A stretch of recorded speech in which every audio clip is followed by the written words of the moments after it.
So instead of like maybe just one at a time, just have a conversation about each of these. So the first topic would just be sort of what was your first impressions of Blue Moon, and you guys can just whatever order you want to talk, you just go for it. Rodney was the craziest whenever I pulled up. Mm. That's all I gotta say. Yeah. That's something that was out of the bag, but yours was a lot more interesting. Yeah, than mine. no, for sure. I met him. He had just had like his shoulder reconstruction, Mhm. and so Ricky was doing his physical therapy, and she'd been like, "Oh, hey, I've been working on this dude who does RVs," and like to me, RVs was just like scuzzy old caravans. Like I thought they were just like pieces of junk. And she was like, "Yeah, I've been working on this dude," and he said he's always looking for like a welder or something, like because they don't, they're not that common. And I was like, "Yeah, all right, well, yeah, I'll come meet him."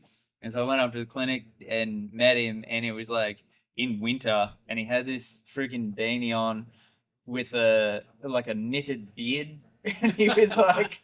He was like, yeah, I can't grow a beard, and this keeps my face warm. And I was just like, okay. And he was like, yeah, I got these RVs. And I was just like imagining this crazy man with a yard full of busted down caravans. And I was like, cool, dude. And I was like, all right, well, if you're going to pay me, I'll come have a look, but all right. But ended up like, yeah, when I came around, he like showed me these $1 million motorhomes. I was just like, oh my God, I was absolutely blown away. It was not at all what I was expecting, but yeah, that was my my first visit to Blue Moon. Yeah. Which realistically, Rodney is the heart of Blue Moon. He started it. Yeah. And I knew Rodney before he started it, when he was still working for Travel. Then he decided he wanted to try to start his own business, and he had the men at our church pray about it with him for a while, and then he went ahead and got started. He actually approached me about working for him 2 years before when he first started, and he couldn't afford to pay me what I needed to make to pay my bills.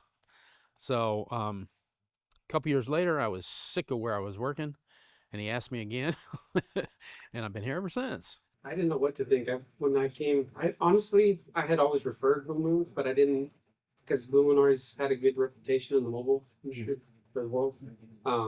So we had, I think I found the name somewhere in something that we had at another dealership, and I always, if anybody needed mobile, you guys were the only ones that I knew about. So I would always recommend Blue Moon, and I never got any complaints, so I just kept recommending, recommending Blue Moon. So I didn't know that there was actually a shop. I thought everything was always mobile. Like it's not your typical RV place, where it's got a storefront or right off the highway.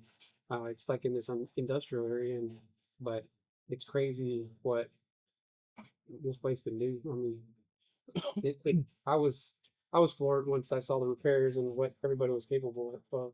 Yeah. It was pretty cool, and I was like, I may have found a home. I've been here ever since. I didn't meet Rodney until probably the third interview, so so I really wasn't. Yeah. He didn't have the first experience that y'all had. So I came in like you thinking service, I mean mobile service. That's all I did. I actually have a storefront. I was kind of shocked, or not a storefront, but a shop, and kept here. So, but talking to Rodney, it's like, oh yeah, we know a lot of the same people from my days working at McLean's and stuff. So Yeah. I mean, I like knowing coming in with a lot of history and knowledge that you can't really find that anywhere else.